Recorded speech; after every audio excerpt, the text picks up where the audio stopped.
Good morning, class. We have done chapter 14 till exercise 14.2 and today we will be doing exercise 14.3. Okay. So, let's see. Exercise 14.3 जो है आपकी, it is based on the identities. Directly identity based है जो कि आप previous exercise 1 और 2 में भी कर चुके हैं already. So let's see some of the questions. So the first one that we are having is x square plus 6x plus 64. अब अगेन एक चीज ध्यान दीजिएगा कि अगर स्क्वायर लाइक तीन टर्म्स हैं इसमें, एक, दो एंड तीन, थ्री टर्म्स हैं. सो अगर जब भी तीन टर्म्स होते हैं और आपको लाइक आइडेंटिटी उसमें फ्रेम करनी हो तो बीच में साइन किसके हैं? तीनों के तीनों प्लस के. तो यानी कि अगर ये पॉसिबल है आइडेंटिटी बनना तो it will be the identity of a plus b whole square. और अगर a plus b whole square है तो a plus b whole square होता क्या है? a plus b whole square is always equal to a square plus b square plus 2ab. इस form में ठीक. यानी कि अगर लाइक जो भी आपको पॉलिनोमियल दे रखा है, जो भी आपको एक्सप्रेशन दे रखा है, तो आपको उसमें स्क्वायर वाले टर्म्स मिलेंगे. तो अब पहले अगर हम इसको देखें ध्यान से तो स्क्वायर वाले टर्म्स को सबसे पहले आप आइडेंटिफाई करेंगे. ठीक है. तो द फर्स्ट वन इज जो स्क्वायर वाले टर्म्स है, लाइक पहले एक्स स्क्वायर को we can write the square of x square, and 64 को we can write as 64 is the square of what? It is the square of 8.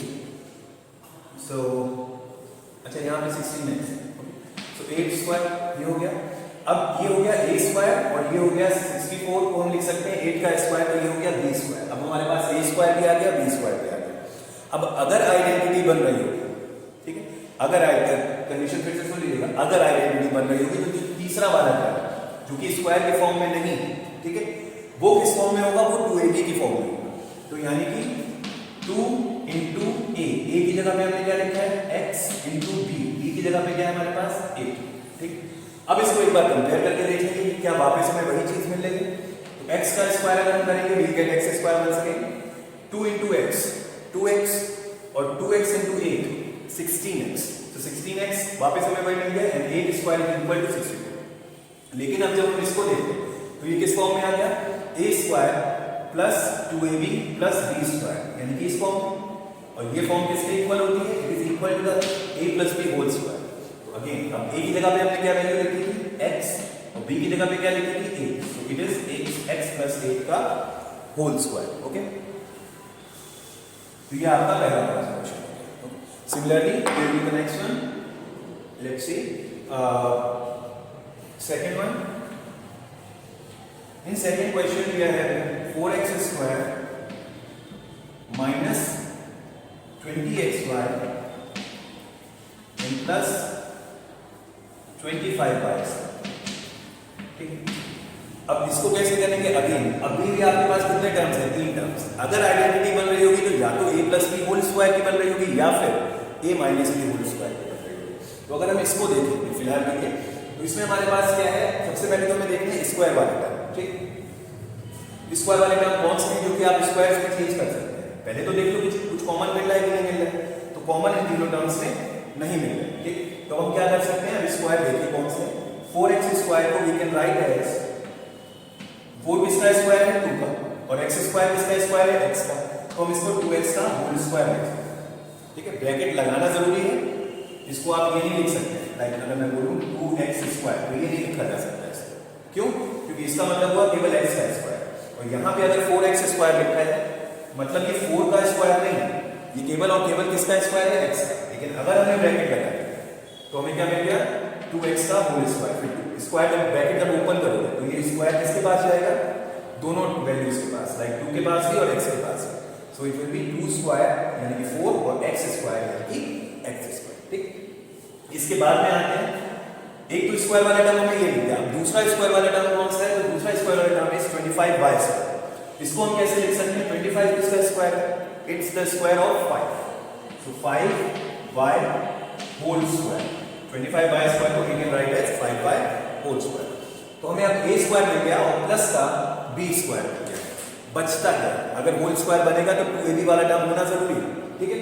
तो for that what will we do, जो ये value लिखी इसको split नहीं करेंगे, इससे ही बनाएंगे 2ab वाला टर्म, ठीक है। लेकिन एक चीज ध्यान देनी है, यहाँ पे माइनस का साइन है, यहाँ पे भी माइनस का आएगा, प्लस का यूज नहीं करेंगे। तो ये जो आइडेंटिटी बनेगी, अगर बनेगी तो a minus b whole square की, ठीक है। तो देखते हैं, a स्क्वायर ये है, b स्क्वायर ये है। अगर 2ab होगा तो क्या होगा, 2 इंटू a यानी कि 2x इंटू b यानी कि 5, ये होना चाहिए। अब इसको इस फॉर्म में लिखने के बाद एक बार कंपेयर करके देख लीजिए, क्या ये वापस आपको 20xy देगा। सो लेट्स सी, नंबर्स के पहले multiply, 2 2 is the 4 and 4 5 is the 20, number में 20 मिल गया। वेरिएबल में क्या है, x और y, xy, सही। तो यानी कि ये a स्क्वायर है, ये b स्क्वायर है और ये 2ab की फॉर्म में यहाँ है। अब इसको हम आइडेंटिटी की फॉर्म में कैसे लिख सकते हैं, a square plus b square minus 2ab is a minus b there comes whole square, ठीक है। Similarly, I'll explain question number 3, then fourth one is homework for you all. देखिए, question number 3.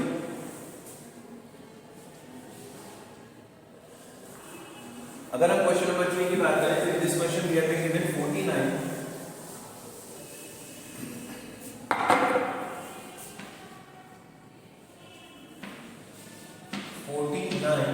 x square minus 14x plus 1। अब अगर इसको देखा जाए तो square वाले टर्म सबसे पहले फाइंड करने, क्योंकि कितने टर्म्स हैं, 3 टर्म्स हैं।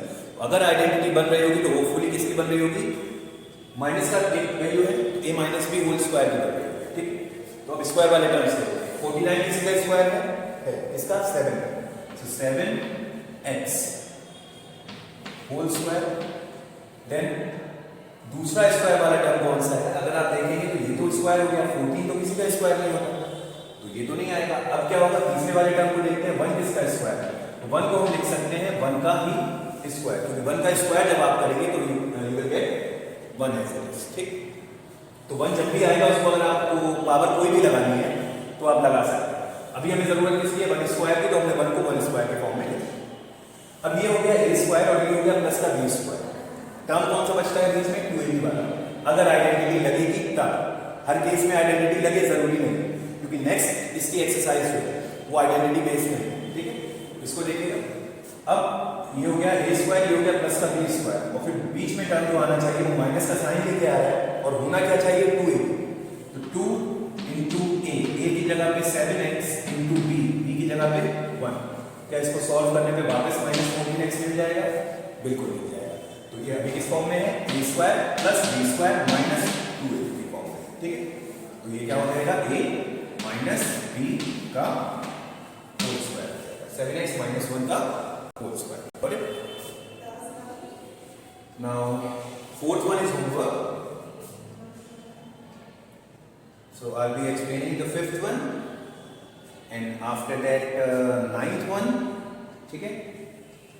देखिएगा, समझिएगा, और बाकी आपको खुद से करने हैं होमवर्क में, ठीक है, मेरे lecture.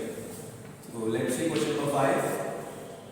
In question number 5 we have been given x square plus 2 plus 1 upon x, ठीक। ये अब अगेन कितने टर्म्स हैं, 3 हैं, और सबके बीच में जो साइन है वो कौन सा है, प्लस का है, ठीक। तो व्हाट विल वी डू, इसको आप कर लेंगे स्क्वायर वाले टर्म्स को कर लेंगे, x स्क्वायर को we can write as x square as it is, क्योंकि नंबर नहीं है तो ऐसे लिखा रहने दीजिए। और दूसरा स्क्वायर वाला टर्म कौन सा है, थर्ड वाला, तो इसको हम क्या लिख सकते हैं, प्लस का 1 अपॉन x का होल स्क्वायर। 1 का ब्रैकेट जब आप ओपन करोगे तो 1 का square will get equal to 1 and x square will get equal to what, x square, ठीक।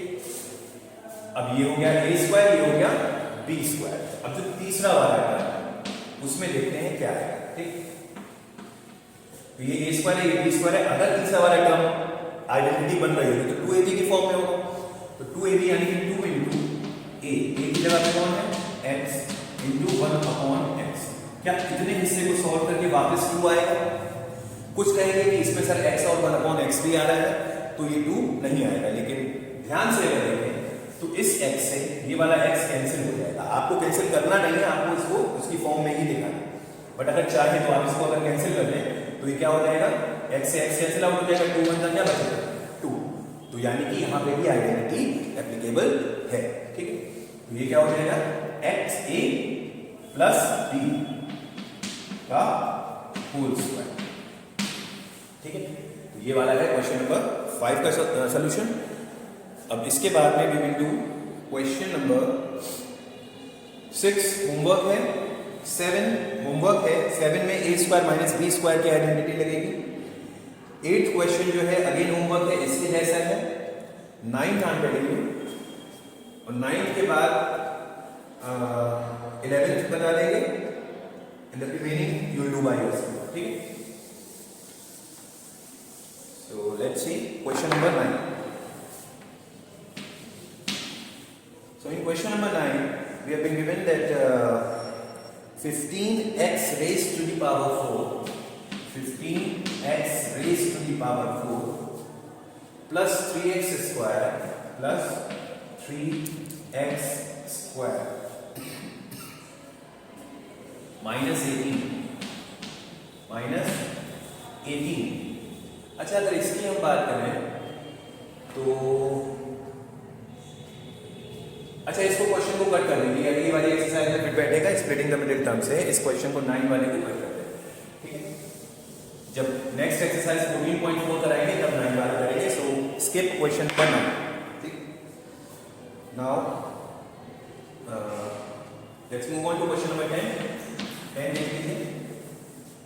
2x square plus 20x 2x square plus 20x प्लस 50। अभी भी हमारे पास कितने टर्म्स हैं, 3 टर्म्स हैं। तो अगेन जो प्रोसेस हम फॉलो कर रहे थे कि लाइक स्क्वायर्स ढूंढो, उस चीज को करेंगे। लेकिन उससे पहले एक चीज आपको ध्यान देनी है कि क्या स्क्वायर वाले टर्म्स अभी आपको मिल सकते हैं? नहीं, बिल्कुल नहीं मिलेंगे आपको। यहाँ पे देखेंगे आप, कोई भी ऐसा टर्म नहीं जो कि किसी भी चीज का स्क्वायर होता है। और वो हमें क्यों नहीं मिल रहा है? क्योंकि हमें एक स्टेप स्किप करके चलेंगे। फैक्टराइजेशन का जो पहला स्टेप है that is to take common if possible. अगर पॉसिबल हो तो कॉमन।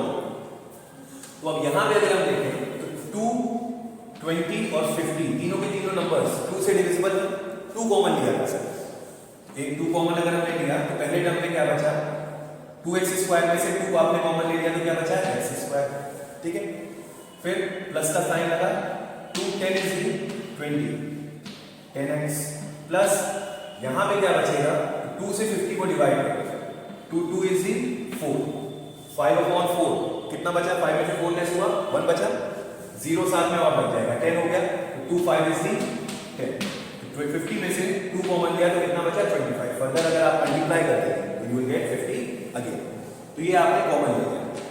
अब कॉमन लेने के बाद आप देखेंगे कि स्क्वायर वाले टर्म्स कौन कौन से हैं। अगर आइडेंटिटी लग रही होगी तो स्क्वायर वाले टर्म्स में मिल जाएंगे।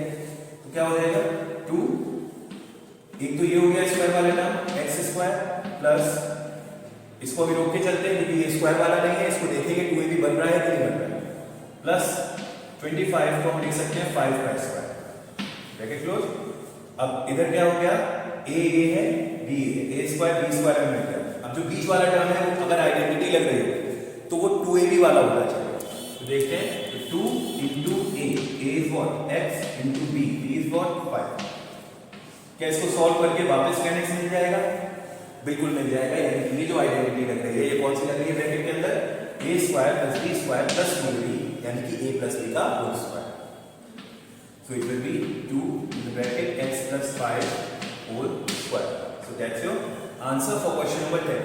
ओके, अब इसी तरीके से you will be doing question number 11। लेकिन चलिए 11 देख लीजिए, शायद इसमें करेक्शन हो, नहीं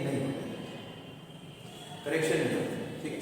तो 11 बार आप खुद से कर लेंगे, even 12 you can do by yourself, ठीक है। तो ये एक्सरसाइज आपकी 14.3 कंप्लीट है, इस बेसिस पे है। एक बार आप लगाइएगा और जिस क्वेश्चन में डाउट है तो वो हम लोग सैटरडे को रख लेंगे एक लाइव क्लास, और कल जो है मैं 14.4 के आपको वीडियो सेंड कर दूंगा। सो both the exercise 14.3 and 14.4 will get completed by Saturday, and after that we go for mensuration और next 3 classes जो उसमें मेंस्ट्रुएशन को कवर करके उसको खत्म कर देंगे, आपका सिलेबस यहाँ पे ओवर हो जाएगा। ठीक है, सो टिल नाउ इतना ही करना है आपको, एंड बाकी नेक्स्ट क्लास में करते हैं। Okay, thank you everyone, have a good day all of you.